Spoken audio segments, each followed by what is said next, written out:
Combinamentos Podcast. Ação refrescante dos pensamentos.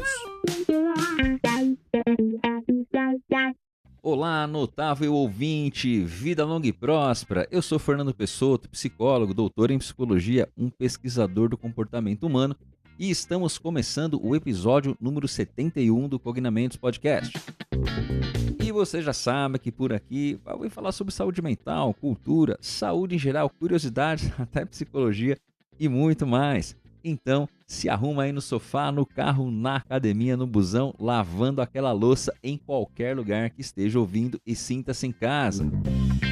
E para começar dando aquela força, já segue o nosso perfil lá no Instagram, que além dos posts dos episódios, teremos outros conteúdos em outros formatos e todos serão informados por lá. Aliás, lembrando aqui, toda segunda-feira, meio-dia, eu e o Lucas, o Dr. Lucas de Francisco Carvalho, temos uma live, a live Na Medida, em que nós abordamos assuntos sobre avaliação psicológica. Fizemos agora uma série de entrevistas com as editoras e agora começamos uma série de entrevistas com autores de testes psicológicos. Se quiser mostrar com a gente, passa por lá no @Cognamentos. E além do Spotify, você pode ouvir o Cognamentos no Deezer, Apple Podcasts, Amazon Music, Castbox e YouTube. Você também pode conferir todos os episódios e as nossas dicas do Fale-me Mais Sobre Isso lá no nosso site, no cognamentos.com.br. Lá você pode navegar pelos episódios e também acessar os links de cada uma das dicas que os nossos ilustres convidados sugeriram em cada um deles. E como você já é de casa, se quiser sugerir qualquer tema aqui pra gente, é só mandar um direct lá no nosso Instagram. Fique muito à vontade, a sua opinião é sempre muito bem-vinda.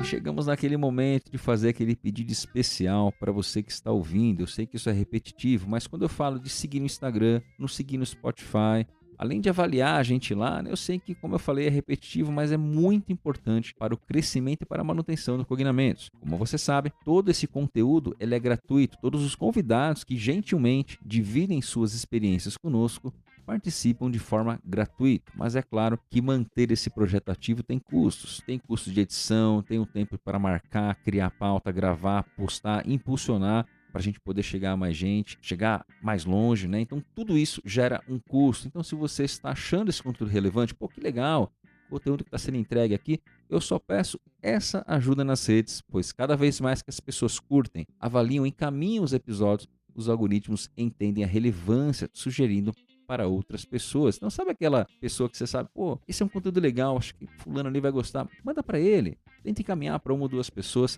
isso vai ajudar muito o nosso crescimento, né? E a gente poder trazer mais informação, mais conteúdo aqui. Então, desde já agradeço as pessoas que têm ajudado a manter esse projeto firme. Você que foi lá, curtiu a publicação no Instagram, encaminhou a publicação, comentou na publicação, você que começou a nos seguir no Spotify, que deixou suas estrelas por lá, que comentou nos episódios, pode ser só um muito bom, um gostei, enfim, muito obrigado por essa ajuda. E se você não está fazendo isso, se você não segue a gente, dá essa força lá, que é muito importante. Se puder dar essa força, agradeço muito. E claro, depois que você ouvir esse episódio, encaminhe para aquela pessoa que você sabe que vai gostar. Nos ajude a compartilhar informações importantes sobre saúde mental e bem-estar entre a sua rede. E vamos para esse episódio que tá bom demais. E hoje estamos recebendo aqui, né, uma super convidada que vai se apresentar. Quando eu vi lá, a gente está no mês aí do trabalho da luta antimanicomial, enfim, de olhar um pouquinho para a saúde mental. E ela é uma pessoa que trabalha nessa área. A gente se conheceu na graduação, né, Gabi? Enfim, ela vai falar aqui quem ela é, vai se apresentar. E a gente vai começar esse papo que, já de antemão, agradeço muito as perguntas que todo mundo enviou aí pra gente. Gabi, por favor, se apresente aqui para os nossos ouvintes. Quem que você é, o que você faz? Olá, Fernando. Prazer estar aqui com vocês, dividindo um pouco da minha prática. Eu sou Gabriela Ferreira, todo mundo me chama de Gabi, não tem problema. Eu chamo de Gabi, tá, Gabi? Eu sou formada, então, em Uhum. psicologia, sou especialista em políticas públicas e agora estou mestrando em saúde coletiva pela Faculdade de Medicina aqui de Jundiaí. Tenho aí um percurso na saúde mental, principalmente na rede de atenção psicossocial do município de Jundiaí. Uhum. Sou trabalhadora aí há 8 anos de um Capzalc Drogas e há 3 eu estou aí, né, coordenadora da equipe de redução de danos deste mesmo CAPS. Sou docente do curso de psicologia, né? Aí a gente somos parceiros de trabalho, mas você também teve um papel na minha formação enquanto psicóloga, né? Daí que vem um pouco nossa relação. Pois é. Faz tempinho já, né? Mas Pouquinho. legal, Gabi, muito legal, assim. Eu acho que é muito bacana, assim, de ver, né, pessoas que passaram e a gente pôde passar, né, pela vida profissional, pela contribuição, mas como troca mesmo, né? Hoje a gente conversa pra caramba das aulas, né? A Gabi, ela dá as aulas de análise de comportamento, eu dou as aulas de TCC, a gente troca muita ideia, fala muito sobre essas questões. Ainda vamos fazer, a gente já falou, vamos ter que fazer alguma coisa junto, né? Às vezes os alunos confundem um pouco alguns conceitos e tal. Mas é legal ver você, assim, nessa área, que é uma área que eu digo que, assim, não é tão pop na psicologia, né? Não é tão... Às vezes ela é um pouco ficada ali, fica de lado um pouquinho, enfim. Mas acho que a gente poderia começar, a gente tá aí no mês dessa luta, né? Não no mês da luta, mas de chamar um pouco a atenção para isso, né? Os meses temáticos, as datas têm muito a ver com isso. Acho que é legal a gente contextualizar, a maior parte que houve é psicólogo ou estudante, mas nem todos são. O que vem a ser e como que foi um pouquinho a questão da luta antimanicomial, né? O que é isso e qual a importância disso, mas contextualizar quem tá ouvindo a gente, né? Sim, é isso, né? A luta, ela é diária, ela se faz ali no chão dos territórios, né? Todos os dias. Mas em maio, a gente tem o 18 de maio, né? Que é um dia importante, que a gente tenha internacionalmente, né? Tido como Dia Internacional da Luta Antimanicomial por uma lei que foi promulgada ainda na Itália, né? Do Franco Basaglia, que vai pensar nessa rede substitutiva de serviços de saúde mental. Então, a luta, assim, ela vai discutir, né, e colocar em pauta um cuidado digno em saúde mental, né?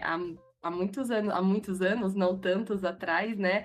Aí a reforma psiquiátrica no Brasil, ela de fato é legitimada em 2001, né, pela Lei da Reforma Psiquiátrica, a Lei 10.216. Mas desde a década de 80, a gente já tinha um movimento de trabalhadores e familiares e pessoas, né, tinha algum sofrimento, né, psíquico, alguma questão de saúde mental, lutando por um cuidado mais digno e mais humano, né, principalmente dizendo que aquele cuidado mais asilar nos manicômios, nos hospitais psiquiátricos, ele era muito mais de uma produção de doença do que de fato de saúde, né? Era muito mais higienista de aprisionamento de alguns corpos do que de fato era uma intervenção em saúde que gerava algum tipo aí de reabilitação dessas pessoas. Então, desde a década de 80 no Brasil, muitos movimentos, assim como muitas universidades, pesquisadores, profissionais de saúde passaram a rediscutir esse modelo, muito inspirada no modelo italiano de cuidado de saúde mental. E desde então, a gente vem reafirmando esse compromisso que a gente precisa, né? E é possível um cuidado em saúde mental que se garanta direitos e não os viole, né? Que respeite ali protagonismo, autonomia de usuários, mantendo seus vínculos com os territórios, né, e com a vida, que seja de produção de vida e não simplesmente de produção de morte, vou dizer assim, né? Os manicômios, eles são espaços de produção de morte.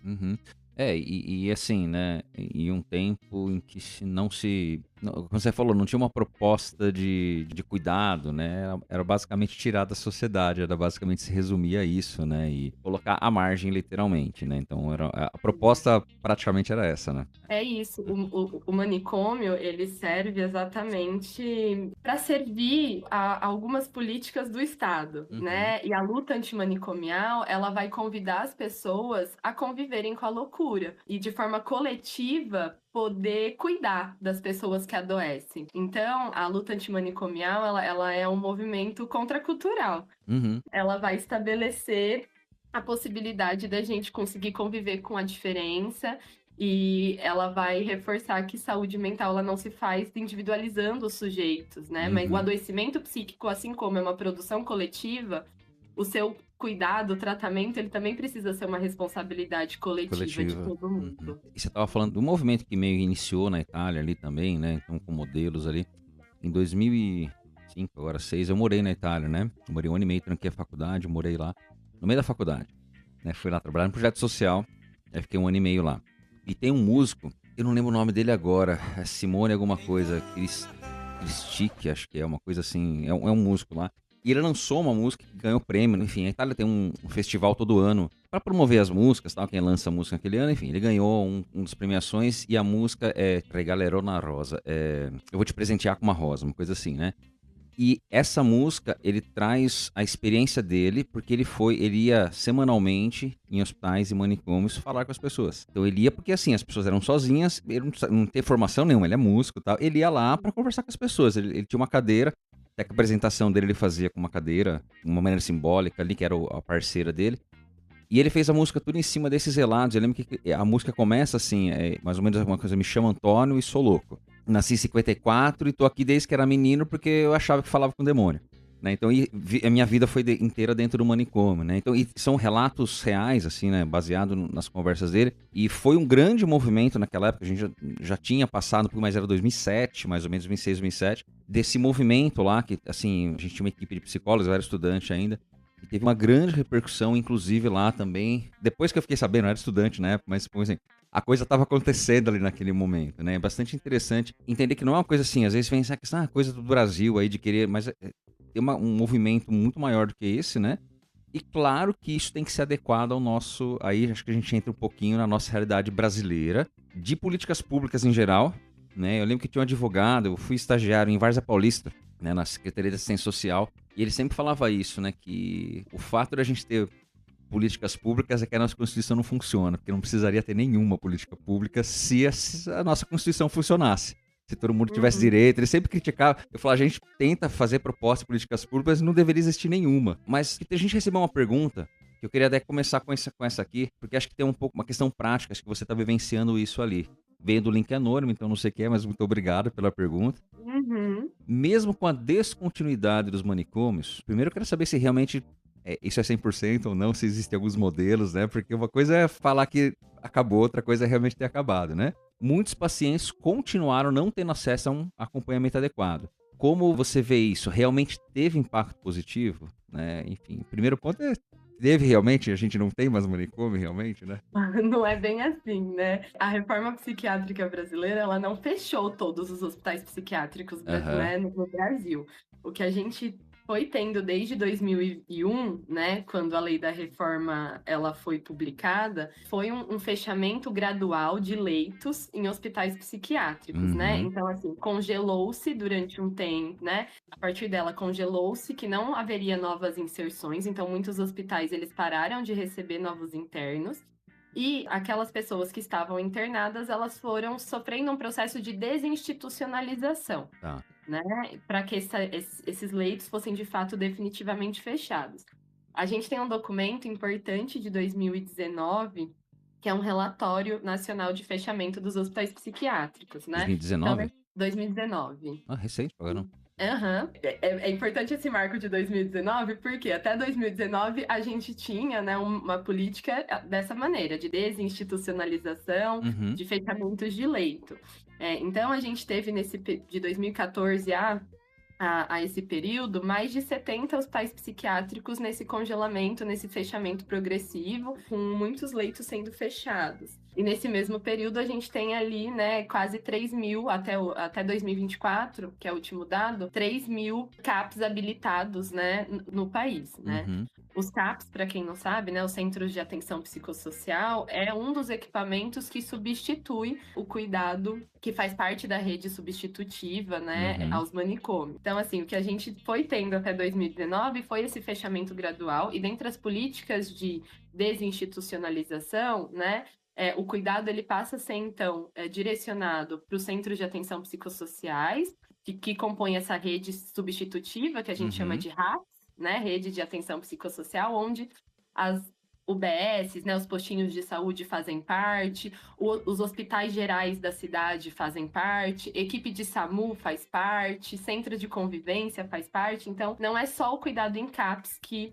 a reforma psiquiátrica propõe. Ela propõe um cuidado que vai ali da atenção primária até a urgência e emergência, né, até a atenção terciária. E aí, nesse processo de desinstitucionalização, os profissionais, né, que ocuparam essa frente de desinste, que a gente chama, eles foram tentando reestabelecer, né, quem eram aquelas pessoas. Muitas pessoas internadas em hospitais psiquiátricos nem documento tinham, nem sabiam dizer seus nomes. E aí a gente também precisou, para que fosse possível esse fechamento de leito, faz parte dessa política, os serviços residenciais terapêuticos, que são serviços de moradia permanente, né? Exatamente para acolher essas pessoas na comunidade, né? Então, são casas onde pessoas com longas internações em hospitais psiquiátricos moram até o fim das suas vidas, né? Mas inseridas num bairro, indo à feira, indo ao mercado, indo fazer acompanhamento no posto de saúde, no CAPS, porque muitas dessas pessoas não tinham mais vínculos familiares. Aquelas que ainda possuíam vínculos,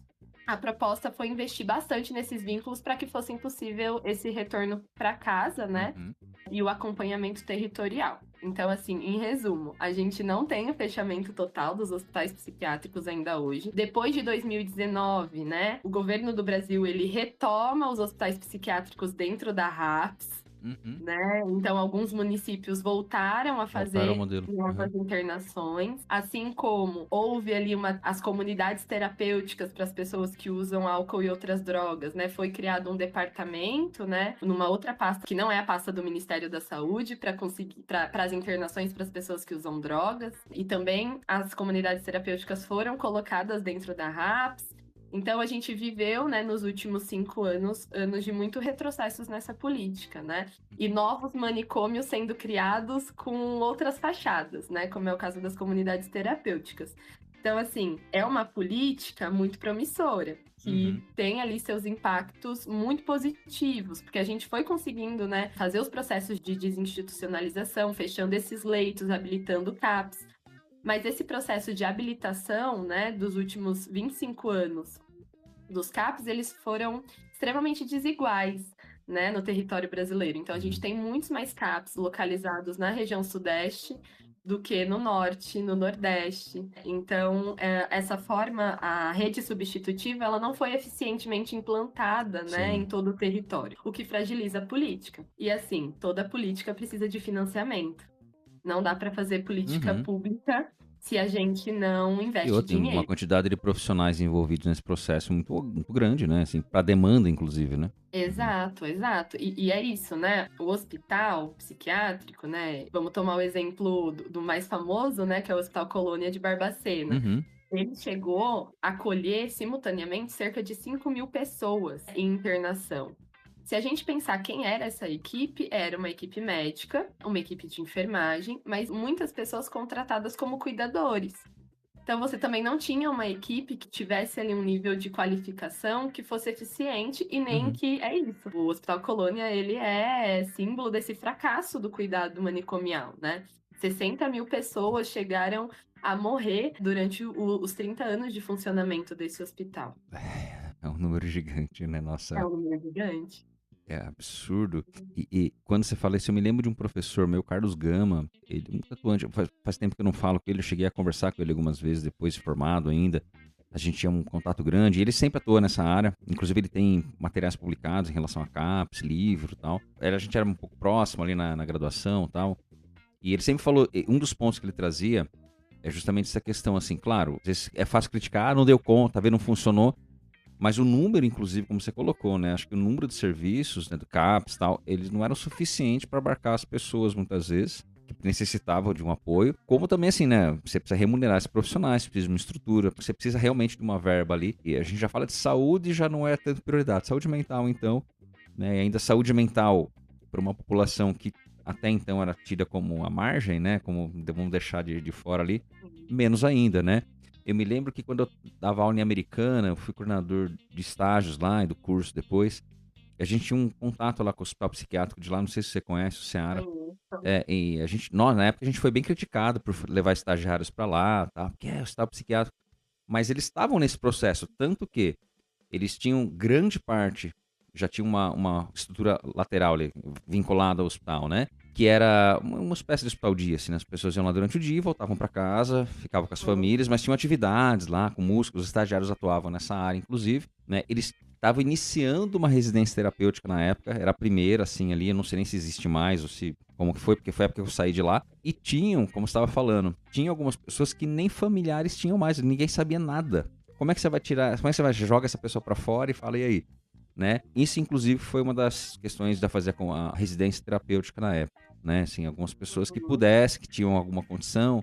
Enfim, também tem uma estrutura para essa residência terapêutica, não é simplesmente jogar numa casa, ó, se vira aí, né? Não. Tem uma estrutura para ela. Mas eu me lembro disso, né? Assim, e a gente, ao mesmo tempo que a gente era criticado ali, enquanto faculdade mesmo, né? Enquanto psicologia, o que a gente vai fazer com essas pessoas que não têm mais vínculo, foram literalmente deixadas lá? Né? Então, assim, é claro que nenhuma política pública vai resolver tudo, ou vai, mas também tem a ver com profissionais, tem a ver com rede, né? Eu acho que com essa situação que veio de longo prazo e que acabou causando, né, assim, uma confusão social ali no sentido, né, assim, você não tem mais uma estrutura, né, adequada e aí, enfim, depois de um tempo, eu não sei mais como é que tá lá, faz muitos anos que eu não tenho nenhum contato lá com o pessoal, mas eu me lembro que essa outra estrutura, que era essa espécie de hospital dia, mas eu não lembro o nome, tinha um nome diferente, ali ficava a maior parte deles, né, então os familiares levavam durante o dia, né, ficavam lá, tinham as atividades, depois iam para casa, tinha dias que eles nem iam, né, que faziam atividades em casa, então assim, mas tudo mediado, então eu me lembro que era um projeto bem interessante, né? Só que a formiguinha, né? A estrutura era muito precária, não tinha financiamento praticamente nenhum. Tanto que, assim, querendo ou não, era legal para eles terem os estagiários, porque era o estagiário, assim, não remunerado, né? Então, assim, iam lá, ao menos ajudar com as tarefas, ajudavam, assim.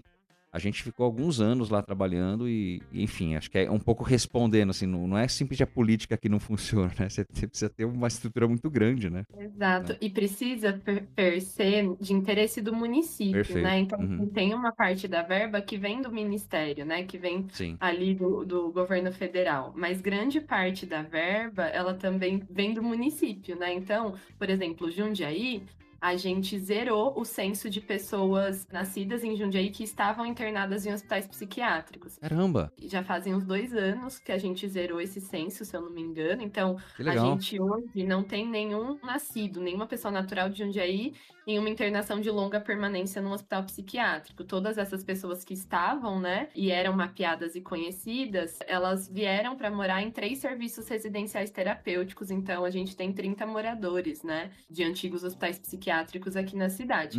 Tem municípios que, se essa política não for de interesse, né, ou não for priorizada, pessoas naturais de determinados municípios vão findar, né, nessas internações, né, de longa permanência.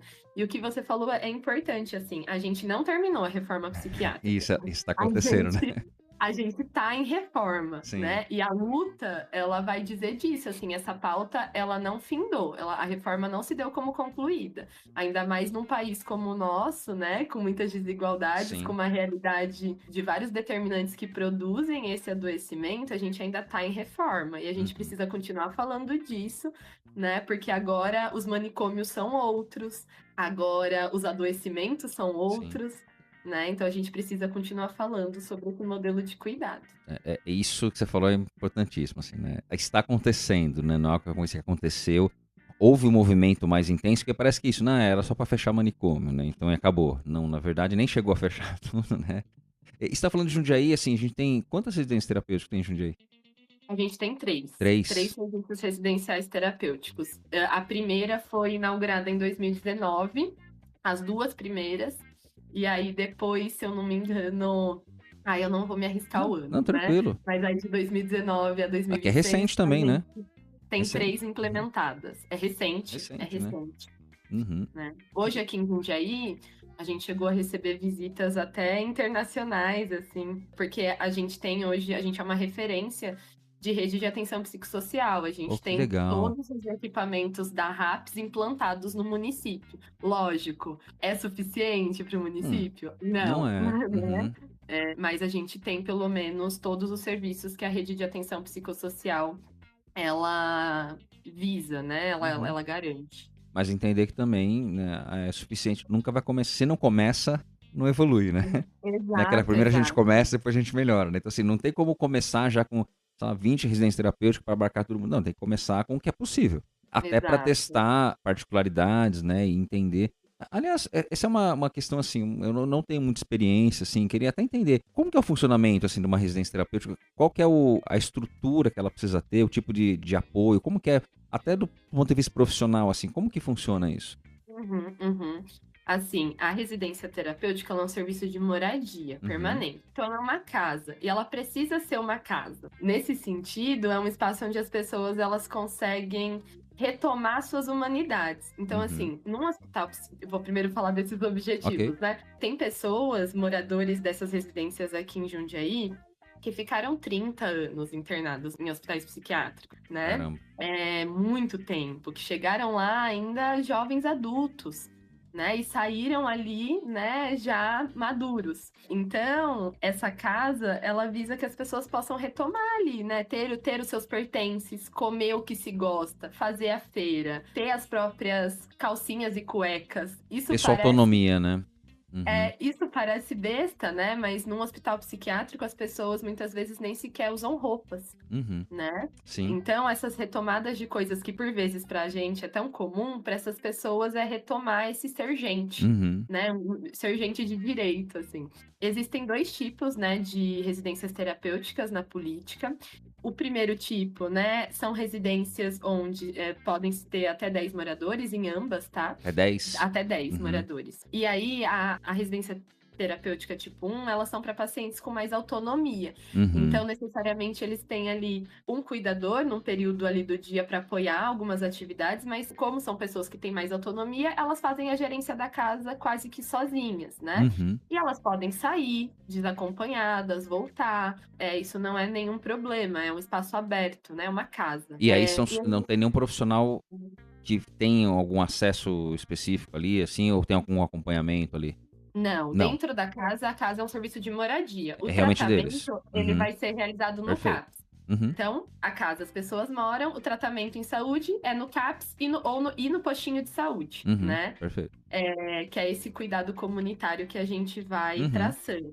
E a gente tem residências terapêuticas tipo 2. Aqui em Jundiaí, a gente só tem tipo 2, as 3, tá. né? Que são até 10 moradores. E são residências onde o perfil dos moradores são moradores que têm ali uma condição mais crônica de saúde mental, inclusive produzida pelo próprio espaço de hospitalização prolongado, e tem menos autonomia. Então, nesse tipo de serviço residencial terapêutico, a gente tem 2 cuidadores, 12 por 36, Uhum, 24 horas do serviço, todos os dias da semana, para poder tá. auxiliar nessas atividades de vida diária. Os moradores com mais autonomia, eles também vão fazer as suas coisas sem apoio, vão poder sair, vão poder voltar sozinhos, né?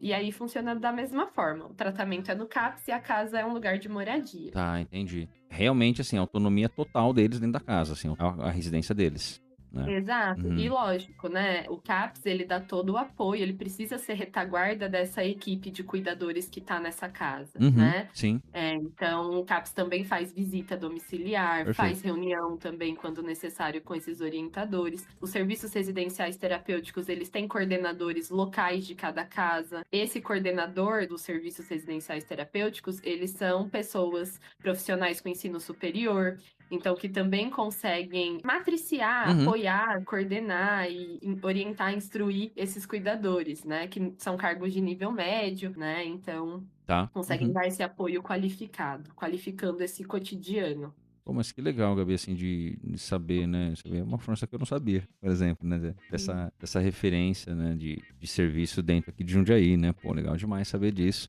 Tô ainda mais feliz de saber que você está participando de tudo isso.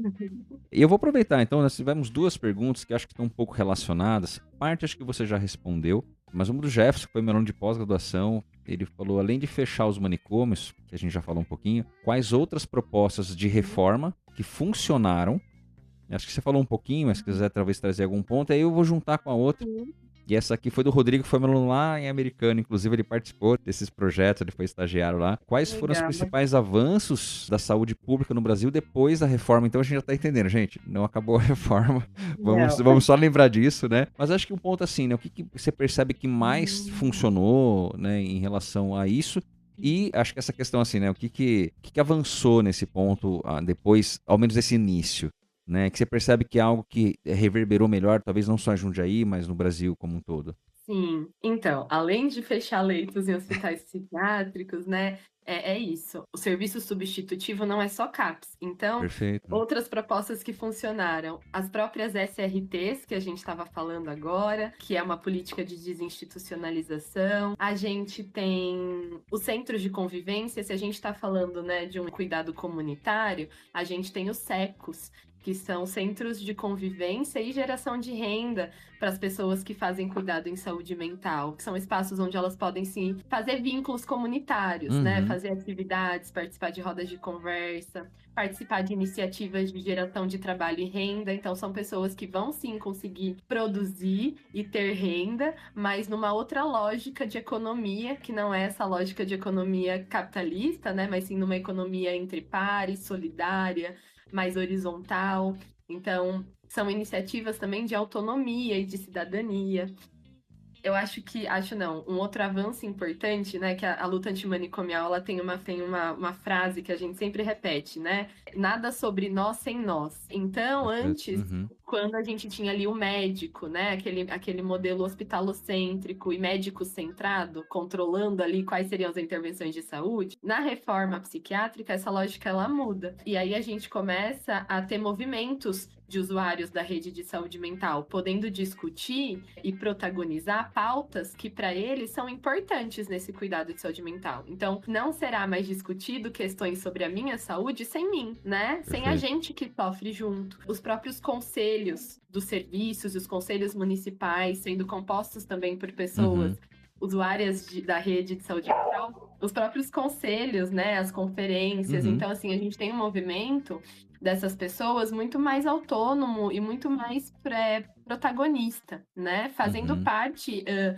dessa construção do seu cuidado em saúde, coisa que antes, sem a reforma, não era possível. E um outro avanço também é que no modelo hospitalocêntrico, a gente tem o médico como essa figura única de construção de cuidado em saúde mental. Então, a reforma, ela também proporcionou que a gente, enquanto psicólogos, também pudéssemos atuar, trabalhar, abrir o campo, né, de trabalho para as equipes que compõem esse cuidado, que são multidisciplinares. Assistentes sociais, terapeutas ocupacionais, redutores de danos, nós, profissionais da psicologia, que a gente vai entendendo isso, né? Saúde mental, ela não se faz só com remédio, se faz com outras diversas intervenções.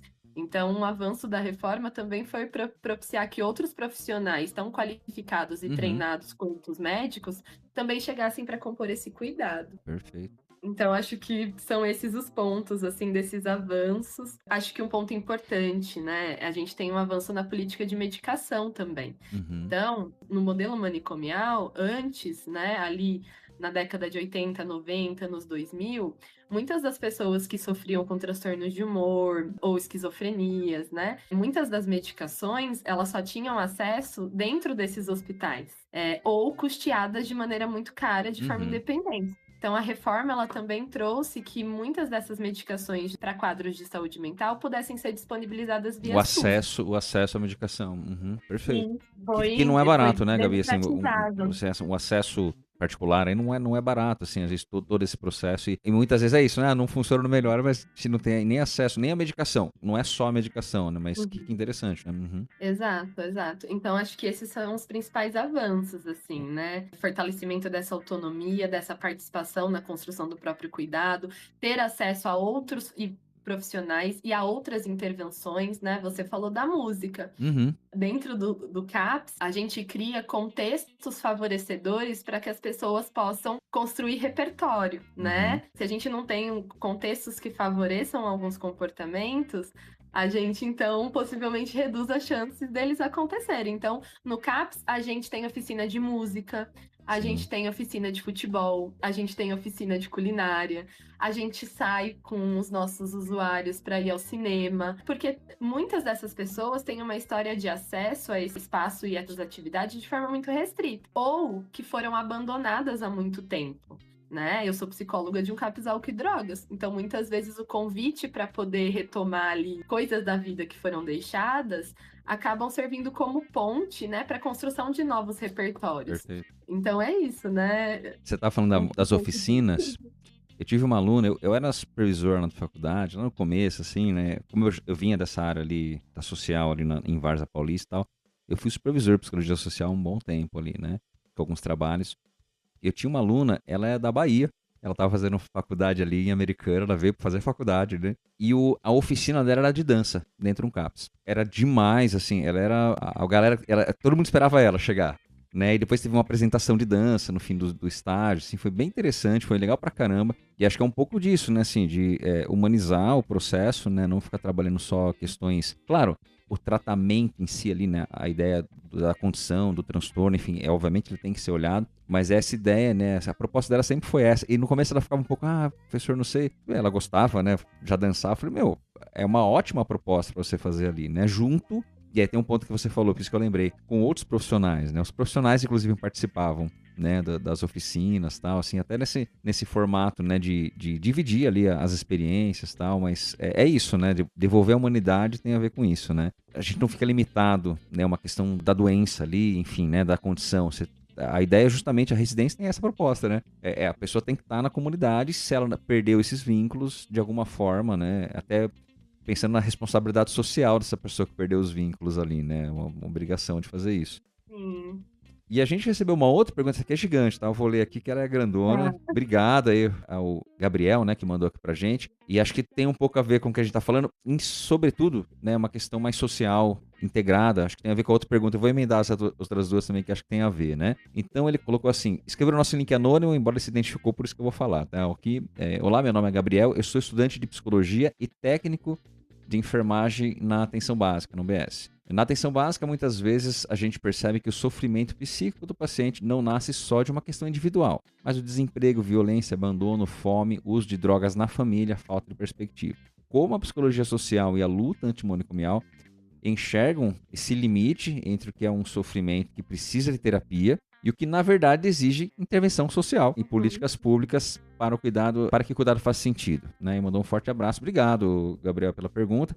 E eu vou aproveitar aqui, porque a outra tem a ver com cuidado familiar também. Esse aqui a gente recebeu no link anônimo, então não sei quem é, mas muito obrigado. Como as famílias dos pacientes são orientados para um tratamento adequado? Isso existe ou é utopia? Porque acho que quando a gente está falando de política pública, acho que passa um pouco dessa atenção com a família. E parte dos nossos estagiários lá americana, o trabalho deles não era dentro, era com as famílias, né? Não era lá no local, no top psiquiatra, era com as famílias, inclusive. Mas assim, acho que a gente tem dois pontos aqui, né? Existe uma questão individual, sim, mas ela é oriunda aí de uma estrutura muito maior. E como que é essa relação com famílias, enfim, o que você tem na experiência, o que falta ainda a gente avançar, o que a gente já tem? Sim, eu vou começar por essa última sobre as famílias e depois eu termino dizendo da pergunta do querido Gabriel.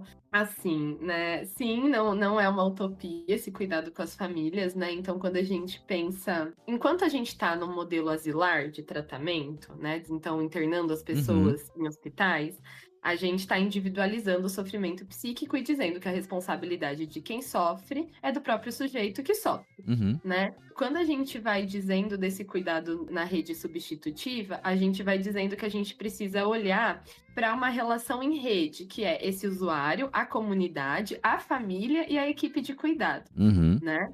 Então, o cuidado familiar, ele também é uma diretriz do CAPS, né? Então, muitos CAPS, eles têm grupos de família, né? E tem o atendimento individual para essas famílias. O objetivo não é fazer ali uma terapia, né, familiar, mas é poder pensar com esses familiares estratégias de manejo de crise, porque por vezes essa crise vai aparecer, né? E como essa família pode ter o máximo de estratégias, informações, habilidades, né, para poder conduzir junto com a equipe de saúde o cuidado dessa crise.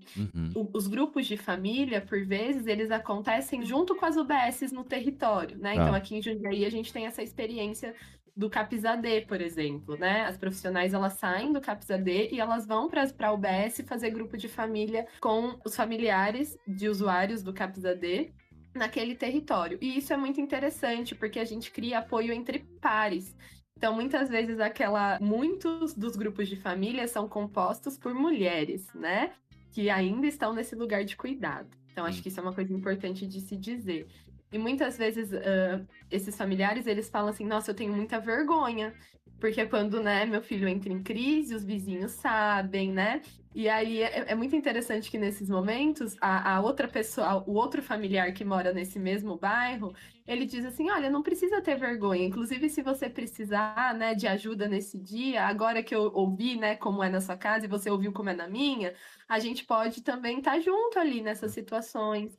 Então, a gente vai também fortalecendo esse vínculo entre esses pares, né, para poder, inclusive, dentro desses territórios, né, essas pessoas irem se fortalecendo e conduzindo juntas essas situações, né? Não fica ali só no equipamento de saúde responsável por cuidar disso, é responsável também, mas por vezes, né, a própria comunidade consegue fazer intervenções muito eficientes, assim, Uhum. né?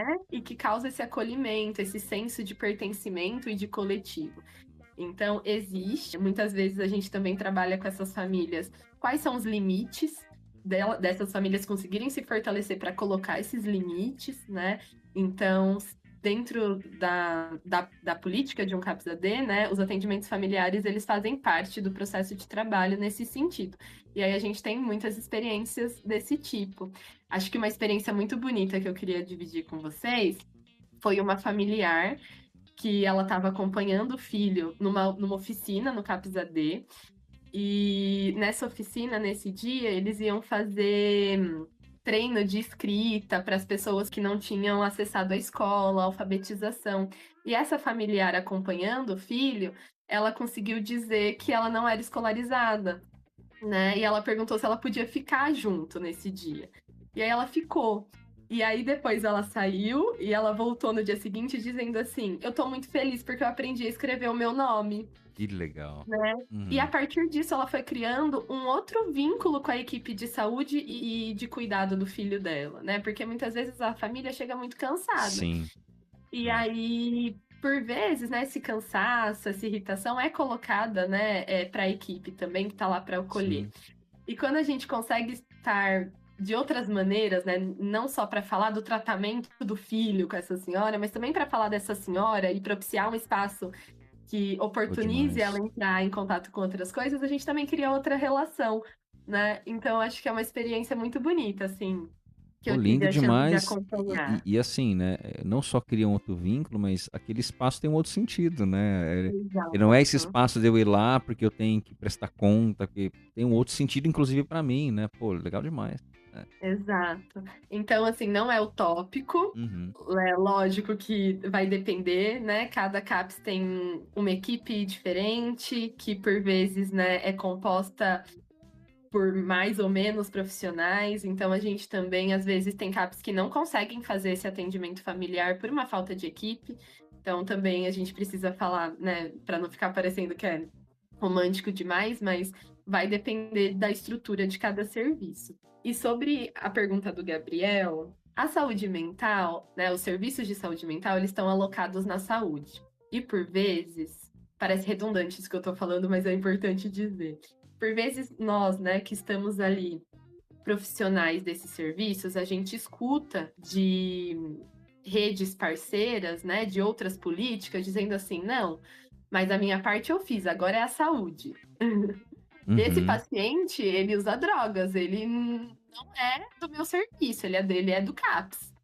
E assim, a gente vai dizendo, e a luta antimanicomial vai dizendo, que é nosso, né? Não é da saúde só, né? A gente precisa cuidar junto. Por quê? Por vezes, enquanto psicóloga do CAPS, a gente primeiro precisa apoiar o sujeito a acessar direitos básicos e a se proteger de violações antes de começar a fazer o nosso trabalho. Uhum. Porque é isso, Perfeito. eu atendo majoritariamente pessoas em situação de rua, né? Eu brinco que eu sou uma psicóloga de calçada, né? Uhum. A minha clínica e a minha. Eu não tenho uma poltrona, eu tenho a guia da calçada para sentar e Sim. atender. E por vezes, quando a gente chega para fazer ali uma escuta, um acolhimento em saúde mental, antes da gente conseguir pensar qualquer intervenção, a gente só escuta.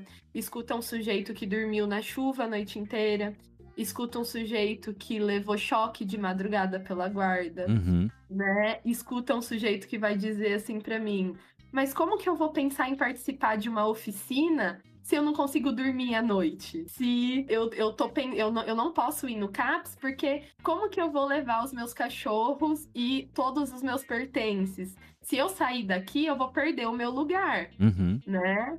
Então, assim, é muito difícil. É muito angustiante para o profissional que está atendendo, né? Se deparar com coisas que estão fora do seu controle, porque vão precisar de outras políticas Uhum. públicas, né? Então, assim, a gente não cuida da saúde mental das pessoas se a gente não der condições de moradia, de trabalho, de renda, de acesso à documentação, das Exato. pessoas conseguirem serem atendidas, né? Muitas pessoas chegam no CAPES dizendo assim, o Gabriel é da UBS, né? Mas chegam dizendo, eu fui no posto de saúde e não quiseram abrir o meu cadastro porque eu não tenho endereço fixo. Então, Então não assim, pode ser atendido porque não tem endereço fixo. exato. Então, é uma discussão a ser feita. A gente está falando de determinantes sociais de saúde. Então, assim, os fatores de adoecimento, eles vão estar relacionados a acesso ao mínimo. Se as pessoas não têm acesso ao mínimo, né, como que a gente vai falar de um cuidado em saúde mental? Então, é uma discussão que a gente faz também no Setembro Amarelo, né, que como que a gente Sim. vai falar de prevenção ao suicídio se a gente não falar de renda, se a gente não falar de escala de trabalho, se a gente não falar de racismo, se a gente não falar, né, de classe social. Uhum. Então, assim, a saúde mental, ela precisa ser uma política transversal. Então, para além da saúde, outras políticas públicas precisam entender qual é a sua parte dentro desse recorte. A assistência social precisa entender a parte dela, porque hoje a gente atende pessoas adoecidas pela miséria. Sim, né? exatamente. Uhum. A política de habitação também precisa entender a parte dela, né? Muitas pessoas passaram a fazer uso problemático de substância por perderem as suas moradias na Covid, por perderem seus empregos, por se endividarem, Sim. né? Passaram ali a fazer uso abusivo, principalmente de álcool, para conseguir regular o estresse devido a uma dificuldade de pagar as próprias contas, né? De se sustentar. Então, a gente não tem como discutir saúde mental, não tem como discutir luta antimanicomial se a gente não discutir condições básicas que, como você iniciou, né, o episódio hoje, Fer, estão previstos na Constituição. Pois é. Sim, sim. E é isso, né? É uma construção social e a gente tem que tomar cuidado, porque às vezes algumas falas, algumas questões ou até conteúdos que a gente vê acabam romantizando muito essa questão da doença mental, dessa vulnerabilidade, né? Então não é isso, mas assim, é uma construção social e que leva a isso. Claro que existem condições, mas tem questão genética, sim, mas tudo isso, a gente não é só uma coisa ou só outra, né? A gente tá dentro do contexto social e isso tem uma influência muito grande, né? Dentro desse desenvolvimento, como você trouxe, né? Assim, realmente, eu já vi algum material, inclusive artigos, estatísticas, trazendo essa questão pós-Covid, né? O quanto algumas questões, até o uso de álcool, aumentaram justamente por uma desregulação, e é social, né? É geral, não é culpa de uma questão ou outra, Covid, né? Aconteceu aí, mas o quanto é um fenômeno social. Aí você falou a questão, né, da psicóloga de calçada, né? Então, mas é justamente esse ponto, né, de você estar chegando até pessoas que não vão chegar no consultório, né? Que não vão entrar no consultório, mas que conseguem ter, né? A gente teve agora recentemente com a Anchieta ali no Ciência na Praça, ali com o plantão psicológico. Vamos ter, quem tá ouvindo aqui, que é de Jundiaí, a gente vai ter o próximo semestre lá no Parque da Cidade, né? Já dando um spoiler aqui. Mas pessoas que pararam ali para conversar e, assim, pessoas que não iriam, falaram, nunca conversei com um psicólogo, né? E a gente já teve experiências em outros lugares, a gente já fez plantão em outros lugares.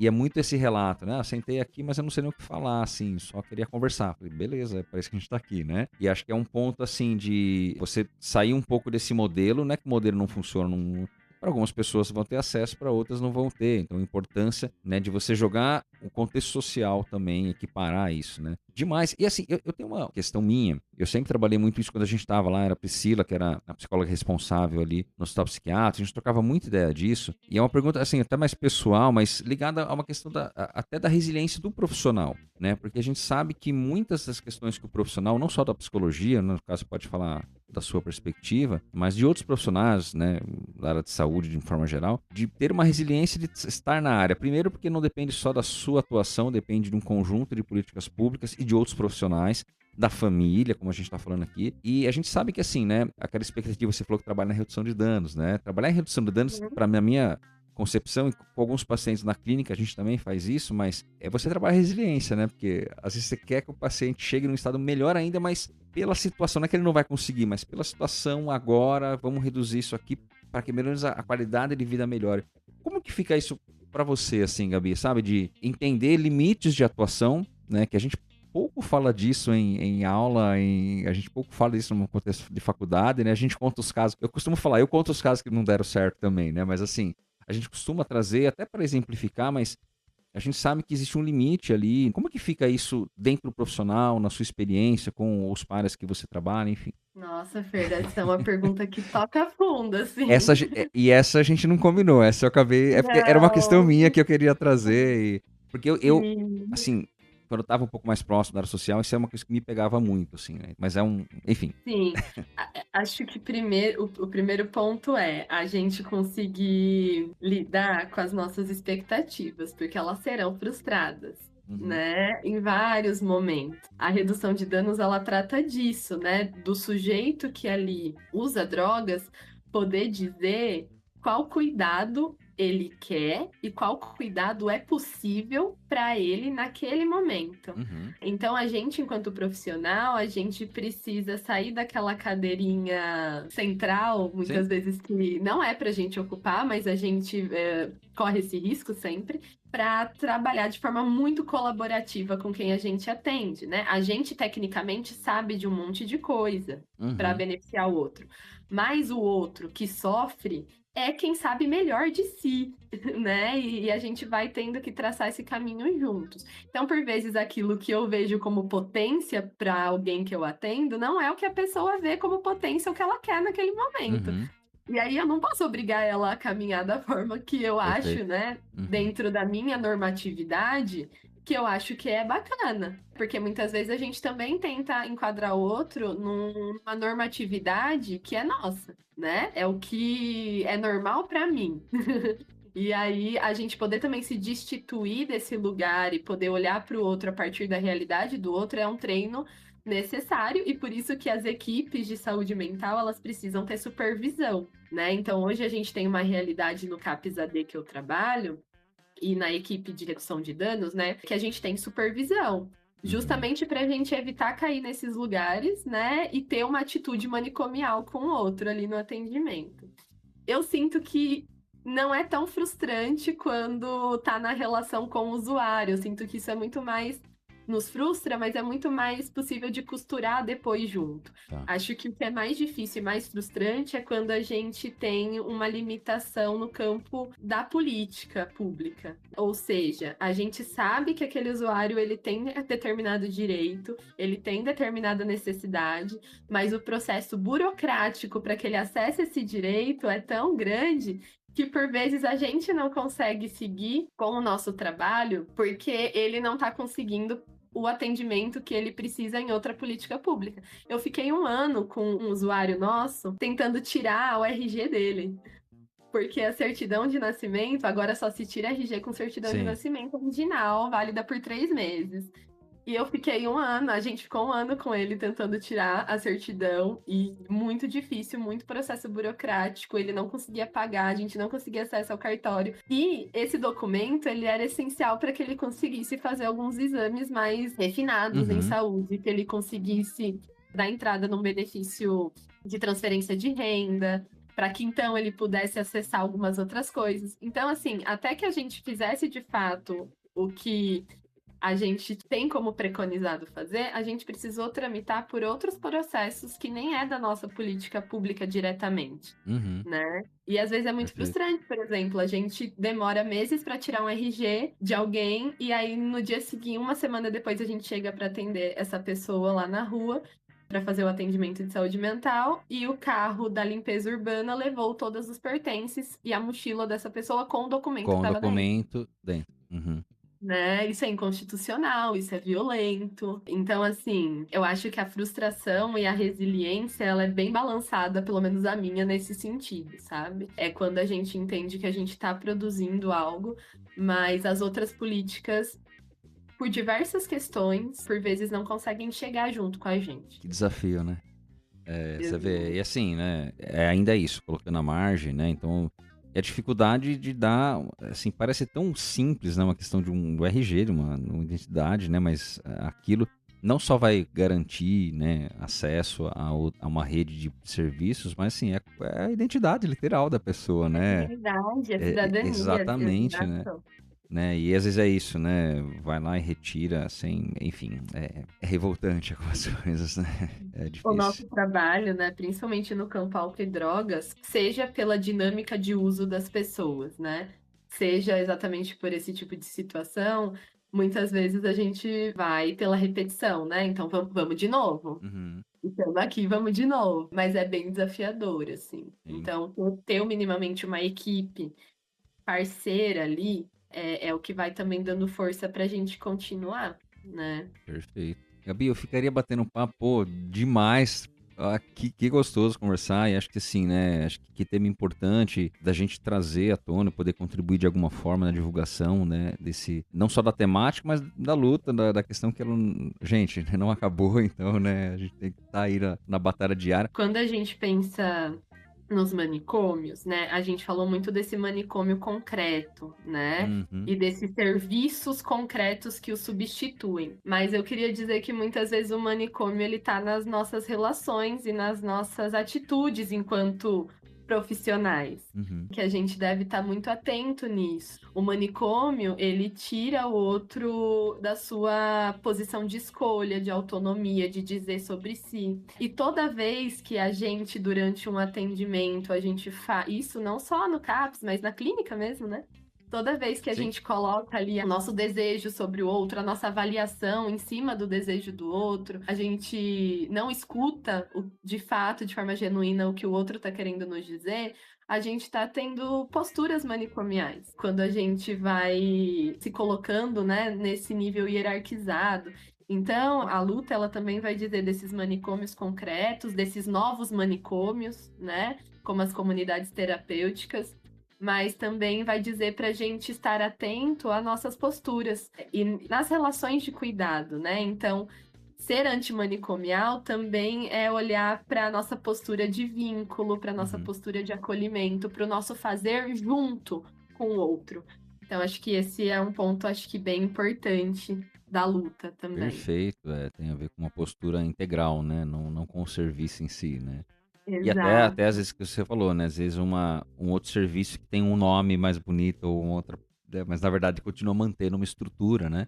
De tratamento manicomial, né? É. Exato, Uhum. exato. Gabi, a gente sabe que assim, é uma horinha aqui batendo papo, direcionando, mas que nunca é suficiente para falar tudo, então a gente vai para uma última fasezinha, nosso último bloco aqui, que é o que a gente aprende lá na faculdade, o Fala-me Mais sobre isso. E quem quiser, né, ler alguma coisa, ver alguma coisa, enfim, quem tiver se você tiver alguma indicação, separei alguma coisa aqui também, mas para os nossos ouvintes, se você puder indicar alguma coisa, quem quiser aprofundar, o que é importante, o que é interessante, né, para a pessoa consumir além disso. Vamos para o nosso Fale-me Mais sobre isso. Fale-me mais sobre isso. E como você sabe, Fale-me Mais sobre isso é um oferecimento da Le Plus Studio, que é uma aceleradora de empresa focada em alta performance que auxilia negócios a aumentar o seu faturamento por meio de estratégias sob medida, tanto em mídias sociais como na loja. Então, se você quer divulgar a sua marca, o seu nome, o seu produto, o seu serviço, você que é psicólogo, você que é psicóloga, quero expandir um pouco mais, entre em contato com ele, pode ser pelo @LePlusStudio. Você vai falar com o meu amigo, com o Abdu, e ele vai planejar, ele vai fazer uma análise das suas necessidades e projetar uma melhor solução para você. Não deixe de conferir o trabalho da L Plus Studio. E vamos então para o nosso Fale-me Mais sobre isso. Eu acho que no nosso bate-papo hoje, porque eu Hum, amei, e com certeza eu ficaria aqui também horas. Eu acho que tem dois filmes que são importantes, assim. Um é um filme que é O Bicho de Sete Cabeças, estrelado pelo maravilhoso. Rodrigo Santoro, que vai dizer, né, como alguns comportamentos, por desviarem de um padrão normativo, são tidos ali muitas vezes como patológicos extremos e as pessoas, por conta, né, disso, nos preconceitos, dos estigmas também, são internadas e o que pode produzir uma internação em instituições totais e de longo prazo. Uhum. Então, acho que é um filme muito importante, ele é baseado numa história real de alguém que de fato passou por esse processo, né? Então, acho que esse filme é importante. Ótimo. E tem o documentário da Stamira, que é uma paciente com esquizofrenia, com transtorno Fantástico. mental, né? Ela é uma catadora de material reciclável, ela trabalha lá no No lixão, lixão né? Gramacho, no Rio de Janeiro. Uhum. E aí esse documentário ele vai falar da vida dela, das violências sofridas e dessa convivência com a loucura, né? E como ela consegue ser tão resiliente nesse espaço, né? E se cuidar mesmo com as dificuldades dela. Então eu acho que esse documentário ele toca em lugares Excelente. importantes. Inclusive, nós fizemos esse paralelo quando a gente fez, eu, Dani e assim, a gente fez a análise do Coringa, do primeiro filme do Coringa, que, assim, para saúde mental, eu acho que é um filme muito bom. Ele obviamente, eu gosto porque ele é do cenário do Batman,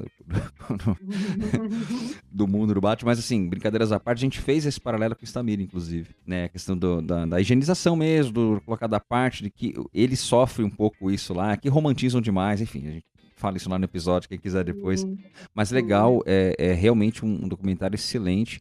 E como você falou do Bicho de Sete Cabeças, agora você falou, eu lembrei, o livro, que é O Canto dos Malditos, não sei se você leu esse livro, Sim. que É inspiração inspirado, né, pro filme, filme. né? Exato, né? Uhum. Então, quem não leu O Canto dos Malditos, eu não vou nem dar um spoiler porque que chama O Canto dos Malditos, leia que você vai entender e o nome fica ainda mais forte, né? Então, acho que é muito bom esse livro também, trazendo, né?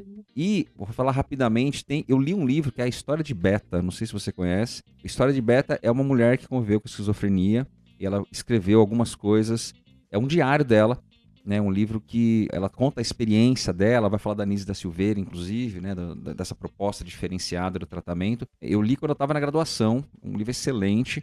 E pelo que eu entendi, esse é muito bom, realmente. Pelo que eu entendi, eu não tenho certeza, que estava procurando ontem para falar. Esse livro agora, não sei se ele está vendido separadamente, mas tem um outro livro da mesma autora que a Beta, que é O Meu Convívio com a Esquizofrenia, uma história real de descoberta e superação. E pelo que eu entendi aqui na internet, né, a história de Beta está dentro, agora é um livro só. Então ela expandiu o livro, mas enfim.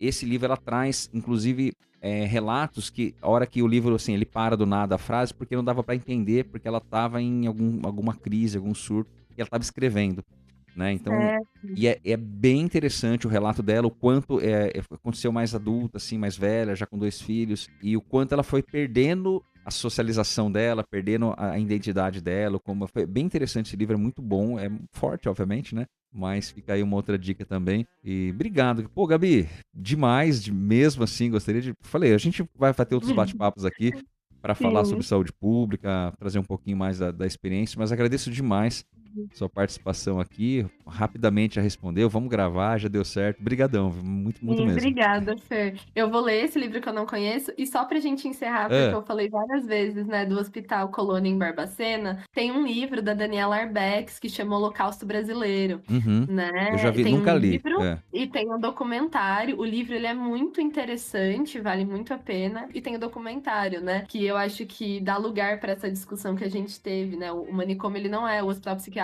ele não é esse lugar branco, estéreo, né? Sim. E a Daniela Arbex, ela consegue, na pesquisa jornalística dela, falar disso muito bem, assim, e retratar de fato esse contexto. Então, eu falei bastante de Barbacena em alguns momentos e acho que não poderia faltar essa obra. Perfeito. Eu vou muito deixar... obrigada. Eu que agradeço. Eu espero ter contribuído, né, de alguma maneira, e fico à disposição para a gente ir fazendo essa construção junto. Essa luta e esse tipo de diálogo e de política tem que se fazer no coletivo, e principalmente a gente conseguindo levar informações reais, assim, né, dessa política nos dias de hoje. O espaço aqui está sempre aberto, Gabi, sempre que quiser. Obrigada. Valeu, Gabi. Até a próxima. Até.